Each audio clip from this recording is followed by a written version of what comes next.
Hola, buenas tardes a todos, todas y todas. Espero que se encuentren muy bien.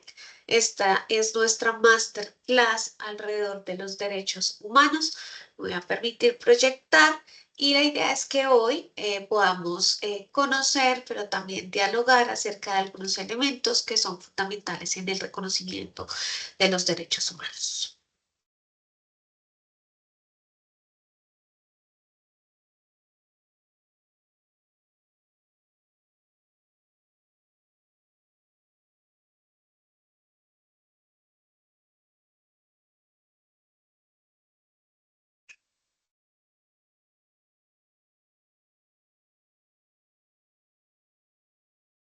Bueno, como ustedes ya saben, mi nombre es Karen Joana Martínez Grisales, soy trabajadora social, magíster en estudios sociales y doctora en ciencias sociales y humanas. Y estoy aquí en este espacio para apoyarles en el ejercicio de reconocimiento de los derechos humanos y de su diálogo con lo social. ¿Qué abordaremos hoy? Primero, la idea es que dentro de nuestros apuntes, nuestras libreticas de apuntes, tengamos en cuenta estas preguntas. ¿A quién o a quiénes protegen? ¿Quiénes se ocupan de los derechos humanos? ¿Alguien tiene el deber de proteger mis derechos? ¿Qué derechos humanos conoces y qué has escuchado sobre otro tipo de derechos humanos? Entonces, muy seguramente hemos escuchado en algún momento de nuestra vida que, ay, esto es un derecho humano o esta es una vulneración a un derecho humano. Entonces, lo importante de hoy y en diálogo con las herramientas que ustedes tienen allí a la mano en nuestra plataforma de Explora y Emprende, puedan dialogar esta masterclass junto con los mecanismos de exigibilidad. En este sentido, ¿cuál es la esencia de los derechos humanos? Primero, los derechos humanos y las libertades son fundamentales y son innatos a los seres humanos. Desde que nacemos ya somos garantes de derechos, es decir, tenemos garantías de esos derechos.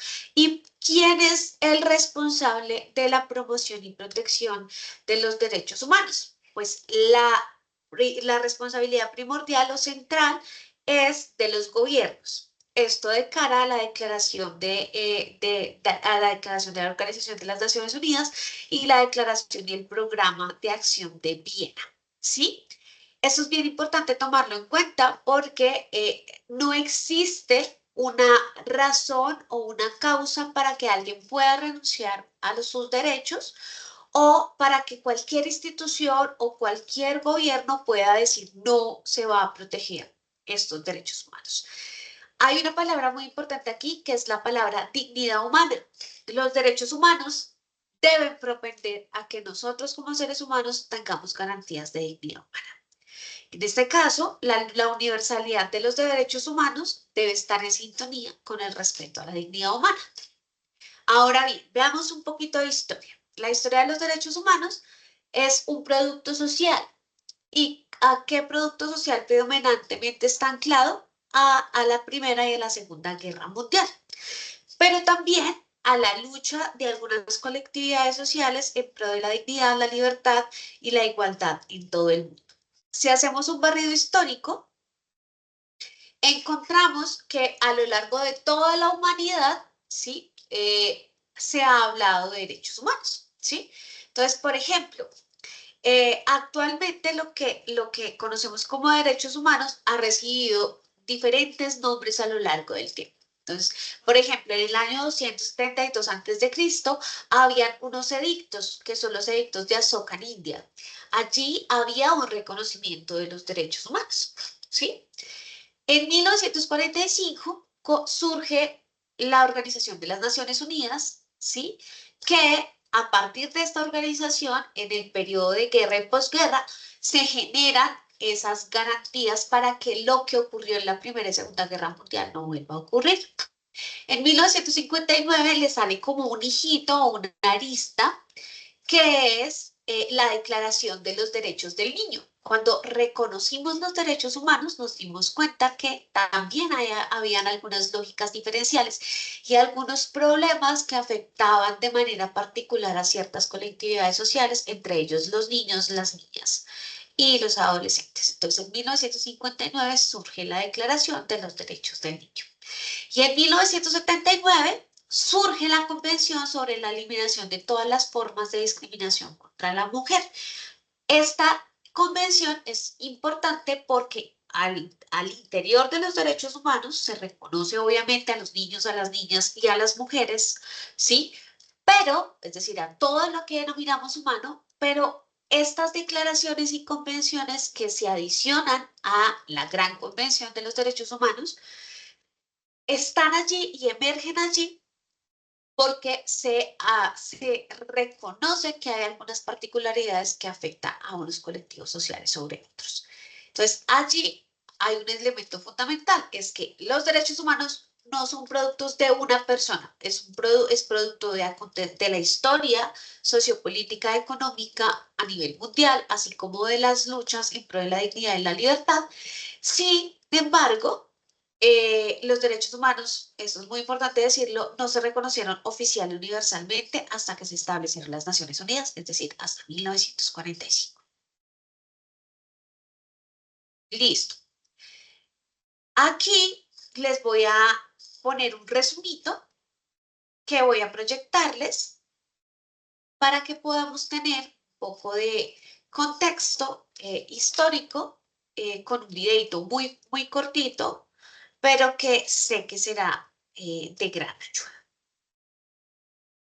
Entonces yo abro aquí el video para que todas y todos podamos observar.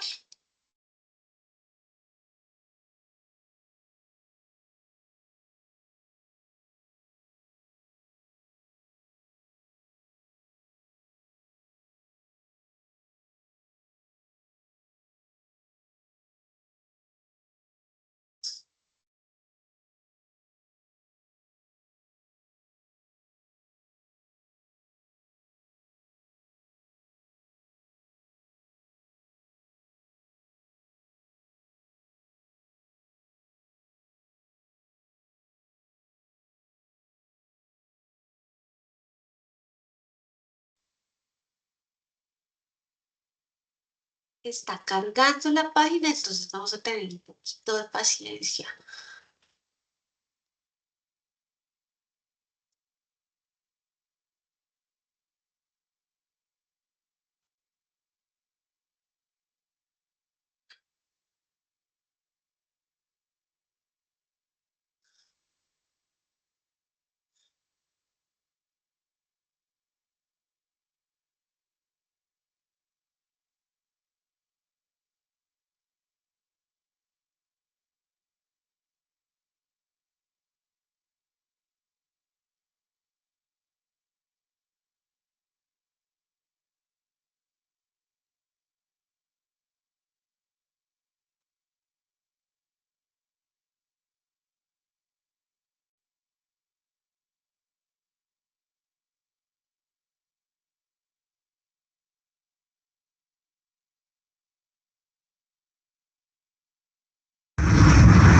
Al principio no había derechos humanos.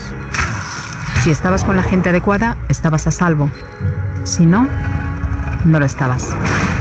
Pero entonces Ciro el Grande decidió cambiar todo eso. Tras conquistar Babilonia hizo algo completamente revolucionario. Anunció que todos los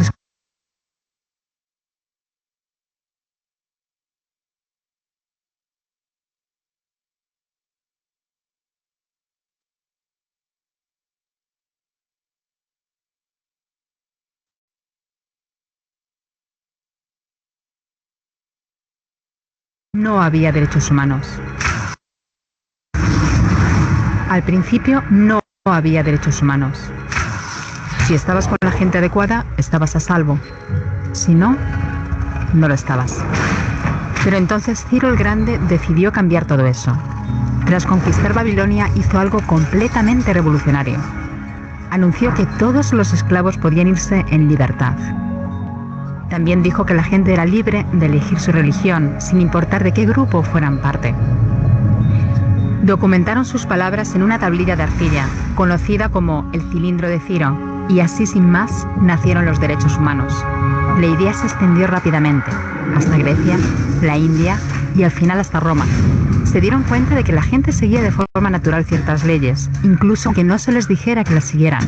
Llamaron a esto derecho natural, pero siguió siendo pisoteado por quienes se encontraban en el poder. No fue hasta 1000 años más tarde en Inglaterra donde finalmente hicieron que el rey estuviera de acuerdo en que nadie podía invalidar los derechos de la gente, ni siquiera un rey. Los derechos de la gente fueron finalmente reconocidos y estaban ahora a salvo de los que estaban en el poder, hasta cierto punto.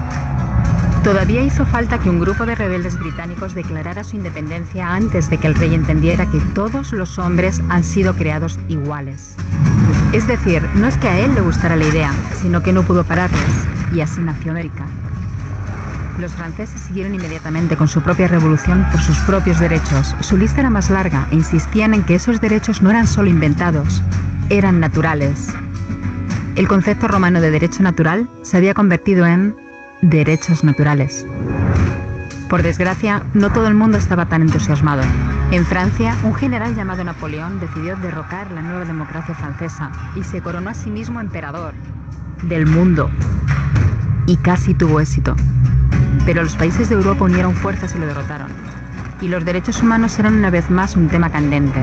Se redactaron acuerdos internacionales garantizando ampliamente muchos derechos por toda Europa, pero solo a través de Europa. El resto del mundo de alguna forma todavía no cualificaba. En vez de eso fueron invadidos, conquistados y consumidos por los enormes imperios europeos. Pero entonces un joven abogado de la India decidió que ya había sido bastante. Se llamaba Mahatma Gandhi y frente a la violencia insistió en que toda la gente en la tierra tenía derechos, no solo en Europa. Al final hasta los europeos empezaron a estar de acuerdo. Pero no iba a ser tan fácil. Habían estallado 2 guerras mundiales. Hitler exterminó a la mitad de la población judía de la Tierra en los horrorosos campos de muerte nazi. En total, 90 millones de personas habían muerto. Nunca los derechos humanos habían estado tan horriblemente cerca de la extinción. Y nunca había estado el mundo tan desesperado por un cambio. De forma que los países de la Tierra hicieron causa común y formaron las Naciones Unidas. Su propósito básico era reafirmar la fe en los derechos humanos fundamentales, en la dignidad y el valor de la persona humana. ¿Pero qué eran los derechos humanos? ¿Eran las proclamaciones de Ciro? ¿El derecho natural de Roma? ¿Las declaraciones de Francia? Todo el mundo parecía tener una idea ligeramente distinta de lo que deberían ser los derechos humanos. Pero bajo la supervisión de Eleanor Roosevelt, finalmente se pusieron de acuerdo en una serie de derechos para absolutamente todo el mundo. La Declaración Universal de Derechos Humanos. El concepto francés de los derechos naturales se había convertido finalmente en los derechos humanos. Así que, en resumen, al principio solo unos cuantos afortunados tenían derecho alguno, hasta que uno de ellos decidió, oye, otra gente también debería tener derechos, lo que fue estupendo, salvo que no todo el mundo estuvo de acuerdo. Y solo que llevó unos cuantos miles de años de lucha, declaraciones y más lucha hasta que finalmente todo el mundo estuvo de acuerdo en que los derechos humanos deberían ser para todos. Y vivieron felices y comieron perdices. Salvo que hay un pequeño problema. Si la gente tiene derecho a la comida y el cobijo, ¿por qué hay 16.000 niños muriendo de hambre cada día? 1 cada 5 segundos. Si la gente tiene libertad de expresión, ¿por qué hay miles de personas en prisión por hablar claro? Si la gente tiene derecho a la educación, ¿por qué hay más de 1.000 millones de adultos incapaces de leer? Si la esclavitud ha sido abolida verdaderamente, ¿por qué hay 27 millones de personas todavía esclavizadas hoy en día? Más del doble de las que había en el siglo XIX. El hecho es que, cuando se firmó, la Declaración Universal de los Derechos Humanos no tenía la fuerza de la ley. Era opcional. Y a pesar de muchos más documentos, convenciones, tratados y leyes, todavía es poco más que palabras en una página. Así que la pregunta es, ¿quién hará que esas palabras sean una realidad? I have a dream today. Cuando el Dr. King se manifestó en pro de la igualdad racial, se estaba manifestando por los derechos que las Naciones Unidas habían garantizado hacía casi 2 décadas. Pero con todo, se manifestó. Cuando Nelson Mandela defendió la justicia social en la década de 1990, su país ya había estado de acuerdo en abolir esa discriminación desde hacía ya casi 40 años. Pero con todo, él luchó. Los que luchan hoy en día contra la tortura, la pobreza y la discriminación no son gigantes o superhéroes. Son gente, niños, madres, padres, maestros, individuos librepensadores que se niegan a quedarse callados, quienes se dan cuenta de que los derechos humanos no son una lección de historia, no son palabras en una página, no son discursos, ni anuncios, ni campañas de relaciones públicas. Son las elecciones que hacemos cada día como seres humanos. Son la responsabilidad que todos compartimos, de respetarnos mutuamente, ayudarnos y proteger a los necesitados. Como Eleanor Roosevelt dijo, ¿dónde empiezan después de todo los derechos humanos universales? En pequeños lugares cerca de casa, tan cerca y tan pequeños que no pueden verse en los mapas del mundo. Aún así, son el mundo de la persona individual, el barrio donde vive, la escuela o la universidad a la que asiste, la fábrica, la granja o la oficina donde trabaja. Esos son los lugares donde cada hombre, mujer y niño buscan justicia igualitaria, igualdad de oportunidades, dignidad igualitaria sin discriminación. A menos que esos derechos tengan un significado ahí, tienen muy poco significado en cualquier otra parte.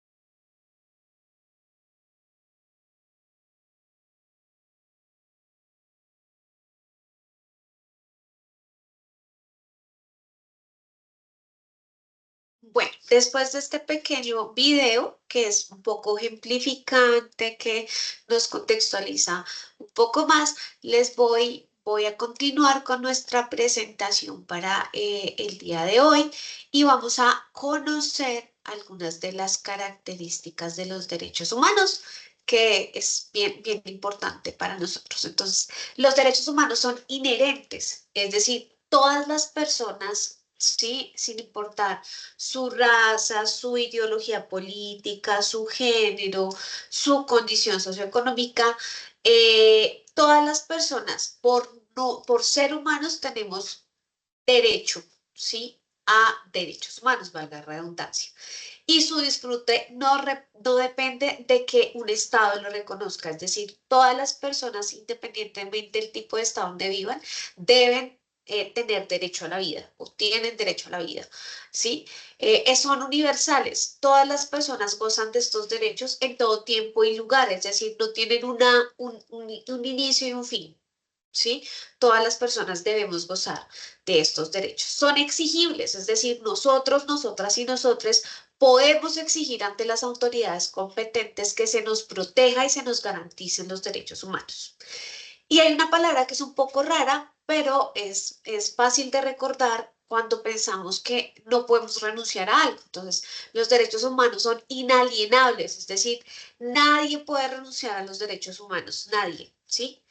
Porque eso implicaría que renunciáramos a nosotros mismos. Son inviolables en sentido estricto, nadie debería pasar por procesos o por situaciones que vulneren sus derechos humanos, ¿sí? Y cuando hablo de ser inviolables, esto también implica que tampoco nadie podría limitar por acción o por omisión la garantía de los derechos humanos. Es decir, es necesario que solo sean limitaciones reconocidas por la ley y que sean razonables. Es decir, por ejemplo, en la pandemia, ¿sí? Todos sabíamos, todos tenemos derecho a transitar por el espacio, pero en ese momento histórico se generó como unos documentos legales que regulaban el tránsito, ¿cierto? Eso es una medida racional, pero Aparte de ese ejemplo, hay muy pocos casos en donde se puedan generar limitaciones legítimas. Son imprescriptibles, es decir, no se pierden, es decir, no pierden no deberían perder su efectividad a falta de el tiempo de un ejercicio. Son interdependientes, es decir, todos van unidos, no se separan, ni un derecho afecta al otro, sino que cuando se viola un derecho, muy seguramente se están violando otros. Son indivisibles, es decir, no hay unos más importantes que otros, no se pueden colocar unos derechos por encima de otros, ni sacrificar un derecho por otro, sino que son todos muy importantes.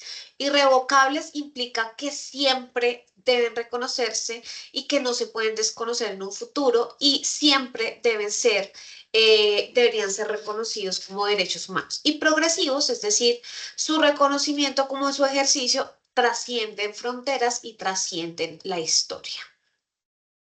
Aquí les dejo como un ejercicio importante.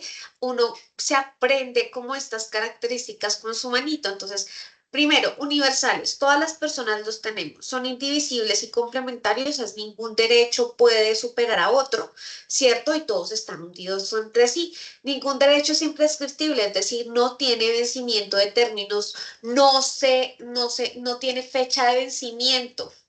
Son irrenunciables, ninguna persona puede renunciar a sus derechos y son progresivos, no puede haber retrocesos en garantías de derechos y no se puede legislar para anularlos. Eso es un buen ejercicio. Con la manito uno puede recordar estas garantías de derechos.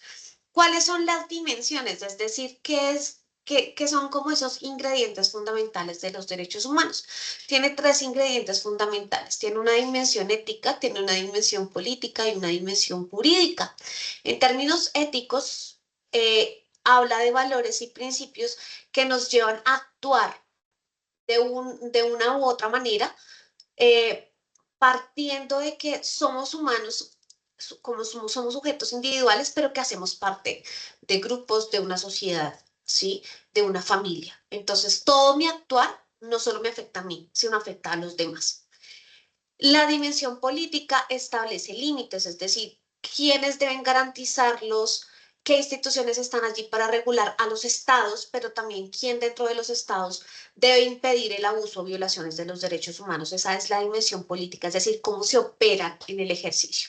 Y la jurídica es esa garantía que permite reconocerlos a partir de normas, de leyes, de tratados nacionales e internacionales y, no menos importante, de la participación de la sociedad civil. Ahora, sobre nuestras preguntas, esas que anotamos en nuestra agendita. Entonces, ¿qué son los derechos humanos? Son ese conjunto de normas, de leyes, de reglas que son imperativas, que no son renunciables, que nos ayudan a mantener una convivencia pacífica y ordenada como personas en una sociedad. Regulan nuestras relaciones, así como también nos permiten tener garantías para poder gestionar de manera libre, pacífica y justa nuestros conflictos internos, externos, públicos y privados, pero también poder estar protegidos. ¿A quiénes o a quienes protegen? A todas las personas, sin excepción. ¿Quién tiene el deber de proteger mis derechos? Entonces, los estados tienen la responsabilidad primordial y el deber de proteger, promover y hacer efectivo todos los derechos humanos y las libertades fundamentales.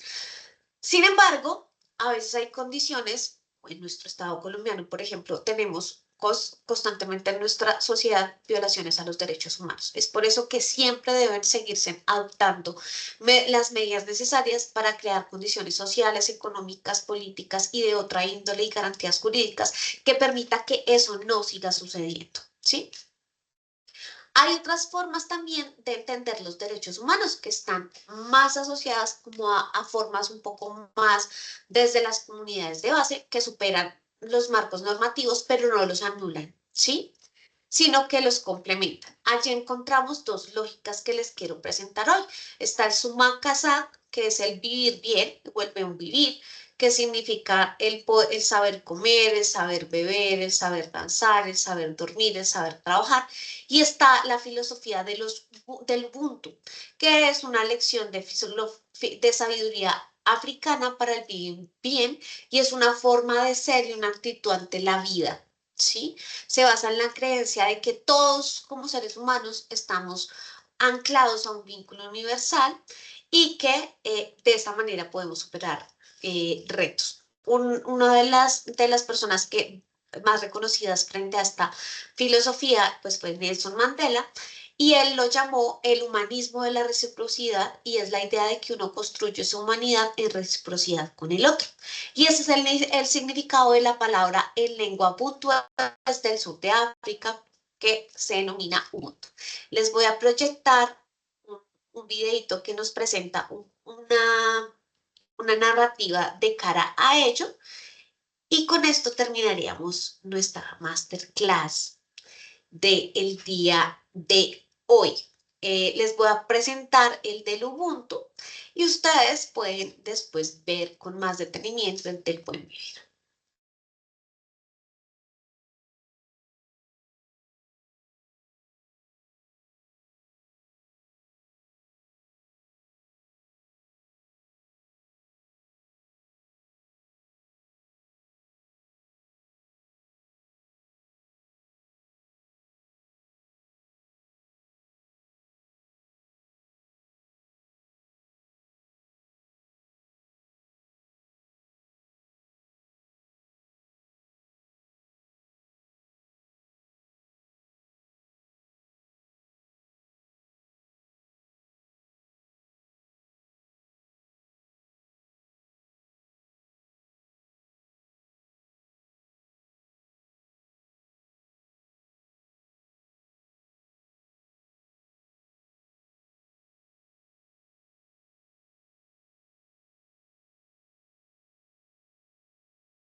Enfatiza la comunidad y la interdependencia entre la...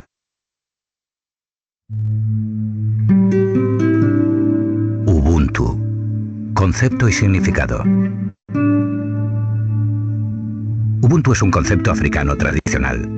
Enfatiza la comunidad y la interdependencia entre las personas. El término proviene de las lenguas bantúes del sur de África, principalmente del zulú y del xhosa. No tiene una traducción exacta al inglés o al español, pero puede entenderse como humanidad hacia otras personas. El bien común es el bien propio. Yo soy lo que soy en función de lo que todas las personas somos. Representa la creencia en un vínculo universal de compartir que conecta a toda la humanidad. Es humildad y es empatía. El bien común es el bien propio. Pero Ubuntu no es ni un dogma político ni una religión. Se trata de una regla ética mundial que se originó en Sudáfrica y que se enfoca en la lealtad de las personas y las relaciones entre estas. La idea central de interconexión en Ubuntu es que todos los seres humanos están conectados. Nuestras acciones, decisiones y vidas están entrelazadas. Se prioriza el bienestar del grupo sobre el del individuo. Las decisiones se toman con la comunidad en mente. Fomenta un sentido de unidad y apoyo mutuo. Ayudar a otros es visto como una forma de ayudarse a uno mismo, ya que todos estamos conectados. Cada individuo tiene una responsabilidad hacia la comunidad y viceversa. Los problemas de uno son problemas de todos. La humanidad en Ubuntu se refiere a reconocer y valorar la dignidad, el valor inherente de cada persona y su bienestar. Todos los individuos son tratados con respeto y compasión, independientemente de sus circunstancias. Se promueve la igualdad de derechos y oportunidades para todos, asegurando que cada persona sea valorada por igual. Implica ponerse en el lugar del otro, comprender sus circunstancias y actuar con bondad y empatía. La comunidad en Ubuntu es fundamental y fomentar relaciones de apoyo y solidaridad. Se entiende que el bienestar del individuo está ligado al bienestar del grupo. Se alienta a los miembros de la comunidad a participar activamente en la vida comunitaria, contribuyendo a su desarrollo y bienestar. Los miembros de la comunidad se apoyan entre sí en tiempos de necesidad. Esto puede incluir apoyo emocional, económico o físico. Se valora la construcción de relaciones fuertes y significativas que fomenten un sentido de pertenencia y cooperación. El respeto y la compasión en Ubuntu implican tratar a otros con consideración, amabilidad y empatía. Se asegura que todas las interacciones sean justas y respetuosas, sin discriminación ni prejuicios. Se fomenta una cultura de cuidado mutuo, donde las necesidades de los demás se atienden con compasión. Los conflictos se abordan de manera pacífica y constructiva, buscando soluciones que beneficien a todos los involucrados. Una comunidad donde las personas trabajan juntas en proyectos comunitarios, como la construcción de infraestructuras o la organización de eventos. Actuaciones públicas que promuevan el bien común y la cooperación entre diferentes grupos sociales y étnicos. Un sistema educativo que no solo se enfoque en el rendimiento académico, sino también en el desarrollo moral y ético de los estudiantes. Un sistema judicial que busque rehabilitar a los delincuentes y no solo castigarlos, entendiendo que todos merecen una segunda oportunidad. Programas de salud comunitaria donde los miembros se ayudan mutuamente para mantener y mejorar su bienestar. Iniciativas de economía solidaria y cooperativas donde las ganancias y beneficios se distribuyen equitativamente entre los miembros. Lugares de trabajo donde se promueve un ambiente inclusivo y respetuoso y donde los empleados se cuidan unos a otros. Familias que practican la empatía y la compasión, asegurándose de que todos los miembros se sientan valorados y apoyados. Estos principios fundamentales de Ubuntu son la base para construir sociedades más justas, equitativas y humanas. Mandela promovió estos principios, mostrando que su aplicación puede tener un impacto profundo y positivo en la vida de las personas y en la cohesión social. Esta filosofía ayudó a moldear una Sudáfrica más justa y cohesionada tras años de división y conflicto. Nelson Mandela, uno de los líderes más influyentes en la lucha contra el apartheid, adoptó y proclamó la filosofía de Ubuntu como un principio rector de su vida y liderazgo en 1990, cuando se convirtió en el primer presidente negro del país tras 27 años de cautiverio. Mandela inició una nueva era inspirada por la filosofía Ubuntu. Su intención era poner en valor la capacidad de perdonar, tan necesaria en la sociedad sudafricana, así como la empatía, para poder cohesionar a un grupo que antes eran individuos o clanes enfrentados por el odio o el resentimiento. Después de la caída del apartheid, Mandela promovió la reconciliación entre los diversos grupos raciales y étnicos de Sudáfrica. Creía que a través de Ubuntu se podría lograr una sociedad más unida y pacífica. Mandela trabajó para incluir a todas las personas en el proceso de construcción de la nación.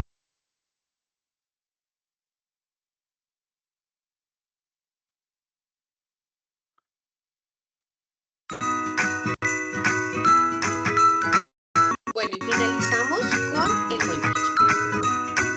Hola, hoy hablaremos de los derechos del summa causa.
Bueno, entonces vamos a dejar para que ustedes lo hagan en su ámbito personal, el ver el proceso del buen vivir, ¿sí?